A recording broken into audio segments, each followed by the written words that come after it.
नमस्कार। DD news के इस विशेष बुलेटिन में आप सभी का स्वागत है। मैं हूं आपके साथ भावना नैयर और मेरे साथ है मेरे सहयोगी शरद मुदगल, जो आप तक सांकेतिक भाषा में खबरें प्रस्तुत करेंगे। शुरुआत करते हैं सुबह की सुर्खियों के साथ। प्रधानमंत्री नरेंद्र मोदी आज रोजगार विषय पर पोस्ट बजट वेबिनार में लेंगे हिस्सा। निवेश, अर्थव्यवस्था और नवाचार जैसे विषय शामिल।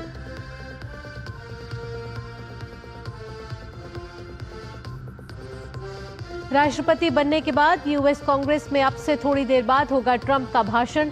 टैरिफ को लेकर सुर्खियों में रहने वाले ट्रंप आज कर सकते हैं कुछ और नए ऐलान।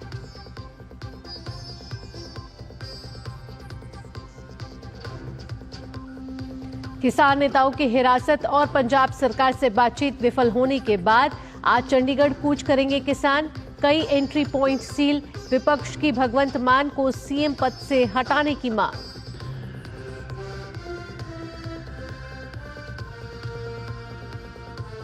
दिल्ली में देर रात तक चला सुरक्षा अभियान। सड़कों पर उतरे पुलिस कमिश्नर समेत बड़े अधिकारी।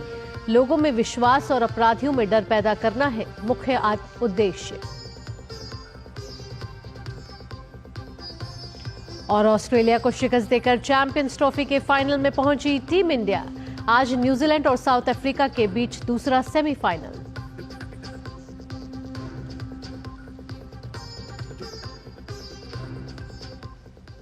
अब खबरें विस्तार से। प्रधानमंत्री नरेंद्र मोदी आज दोपहर करीब 1:30 बजे वीडियो कॉन्फ्रेंस के माध्यम से रोजगार पर पोस्ट बजट वेबिनार में हिस्सा लेंगे। वेबिनार के मुख्य विषयों में लोगों में निवेश, अर्थव्यवस्था और नवाचार शामिल है। पीएम मोदी कार्यक्रम में मौजूद लोगों को संबोधित भी करेंगे। यह वेबिनार सरकार, उद्योग जगत, शिक्षाविदों और नागरिकों के बीच सहयोग को बढ़ावा देगा और परिवर्तनकारी बजट घोषणाओं को प्रभावी परिणामों में बदलने में मदद करने के लिए चर्चाओं को प्रोत्साहित करेगा। अमेरिकी राष्ट्रपति डोनाल्ड ट्रंप आज अमेरिकी संसद के जॉइंट सेशन को संबोधित करेंगे। 20 जनवरी को राष्ट्रपति पद की शपथ लेने के बाद ट्रंप का यूएस कांग्रेस से ये पहला संबोधन होगा। अपने भाषण में ट्रंप बताएंगे कि इन 44 दिनों में उन्होंने अमेरिका को फिर से महान बनाने, मेक अमेरिका ग्रेट अगेन के लिए क्या कदम उठाए हैं। भारतीय समय के मुताबिक यह संबोधन सुबह 7:30 बजे शुरू होगा। ट्रंप का यह भाषण ऐसे समय पर हो रहा है जब अमेरिकी सरकार रूस यूक्रेन वॉर और मिडल ईस्ट में संघर्ष को खत्म करने और फेडरल सरकार में बदलाव करने पर जोर दे रही है। इस भाषण में ट्रंप टैरिफ, अप्रवासी समस्या, दुनिया के अलग अलग हिस्सों में जंग जैसे उन मुद्दों पर बोल सकते हैं जो सवालों में बने हुए हैं। ब्रिटेन के दौरे पर गए विदेश मंत्री डॉक्टर एस जयशंकर ने प्रधानमंत्री कीयर स्टारमर से मुलाकात की। दोनों नेताओं ने द्विपक्षीय आर्थिक सहयोग को आगे बढ़ाने और एक दूसरे से यहां लोगों की आवाजाही बढ़ाने पर चर्चा की। इस दौरान प्रधानमंत्री स्टारमर ने यूक्रेन संघर्ष पर ब्रिटेन के दृष्टिकोण को भी साझा किया। विदेश मंत्री डॉक्टर एस जयशंकर ने प्रधानमंत्री नरेंद्र मोदी की ओर से ब्रिटेन के प्रधानमंत्री को शुभकामनाएं दी। विदेश मंत्री डॉक्टर एस जयशंकर ने ब्रिटेन के व्यापार एवं वाणिज्य मंत्री जॉनथन रोनाल्ड से भी मुलाकात की। दोनों नेताओं ने एफटीए वार्ता की प्रगति पर चर्चा की। पिछले महीने ब्रिटेन के मंत्री की दिल्ली यात्रा के दौरान भारत और ब्रिटेन ने आधिकारिक तौर पर वार्ता पुनः शुरू की थी, जिसका उद्देश्य 41 अरब पाउंड की वार्षिक द्विपक्षीय व्यापार साझेदारी को बढ़ावा देना है। विदेश मंत्री डॉक्टर एस जयशंकर ने ब्रिटेन के गृह मंत्री यवेट कूपर से भी मुलाकात की। बैठक में दोनों देशों के लोगों के बीच आपसी संबंधों को बढ़ावा देने और साथ ही तस्करी और अतिवाद से निपटने के लिए भारत ब्रिटेन के संयुक्त प्रयासों पर चर्चा हुई। दोनों नेताओं ने आपस में प्रतिभा के प्रवाह को बढ़ावा देने पर भी चर्चा की। इसके साथ ही विदेश मंत्री ब्रिटेन के विदेश मंत्री डेविड लैमी के साथ भारत के शेवेनिंग स्कॉलरो से भी मुलाकात की और कहा कि ये स्कॉलर टैलेंट और लोगों के बीच आदान प्रदान की एक ज्वलंत अभिव्यक्ति है। ये निश्चित रूप से भारत ब्रिटेन के संबंधों को आगे बढ़ाने का काम कर रहे हैं। कई किसान नेताओं को कल हिरासत में लिए जाने के बाद पंजाब सरकार और संयुक्त किसान मोर्चा आमने सामने है। पंजाब सरकार के इस कार्रवाई के बाद आज किसान नेताओं ने चंडीगढ़ में विरोध प्रदर्शन का ऐलान किया है। किसानों की चंडीगढ़ कूच की तैयारियों को देखते हुए प्रशासन ने कई एंट्री पॉइंट्स को सील कर दिया है। मुख्यमंत्री भगवंत मान ने आंदोलनकारी किसान संगठनों की निंदा करते हुए कहा कि उन्होंने पंजाब को धरनों का राज्य बना दिया है और इससे भारी नुकसान हुआ है। साथ ही उन्होंने किसान संगठनों से ये स्पष्ट रूप से कहा कि उन्हें ये गलत फहमी नहीं पालनी चाहिए कि वे कार्रवाई नहीं कर सकते। वहीं पंजाब सरकार की इस कार्रवाई के बाद विधानसभा में विपक्ष के नेता प्रताप सिंह बाजवा ने आम आदमी पार्टी पर पंजाब को तानाशाही राज्य में बदलने का आरोप लगाया। भारतीय किसान यूनियन लाखोवाल के महासचिव हरिंदर सिंह लाखोवाल ने कहा कि सरकार ऐसे कदमों से किसानों की आवाज नहीं दबा सकती।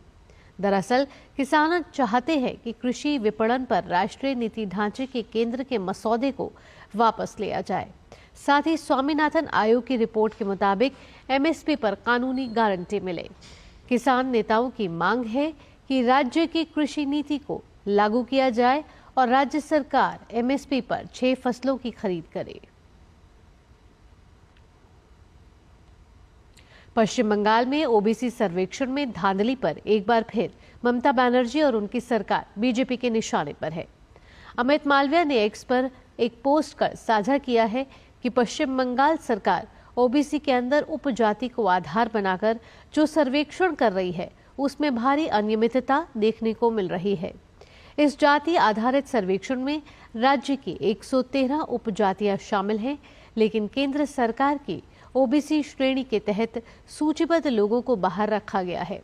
वहीं ममता सरकार ने जिन वर्गीकृत लोगों को सूची में बाहर रखा है उनमें से 88.49% मुस्लिम समुदाय से हैं।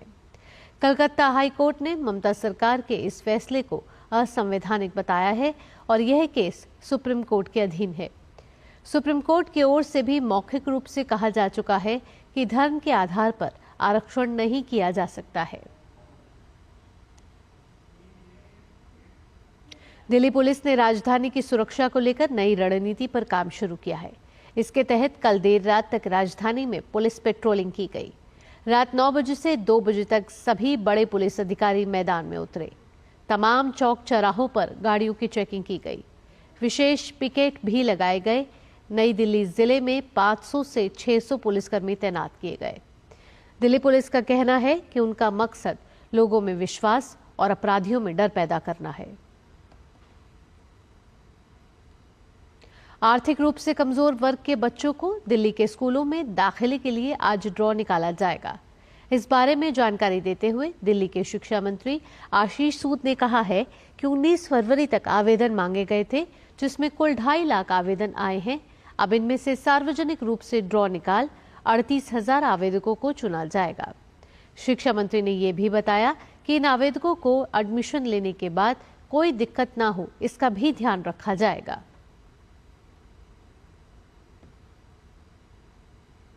Team India champions trophy cricket tournament के फाइनल में पहुंच गई है। दुबई में खेले गए पहले सेमीफाइनल में भारतीय टीम ने ऑस्ट्रेलिया को 4 विकेट से हराकर फाइनल में जगह बनाई। ऑस्ट्रेलिया ने भारत को जीत के लिए 265 रन का लक्ष्य दिया।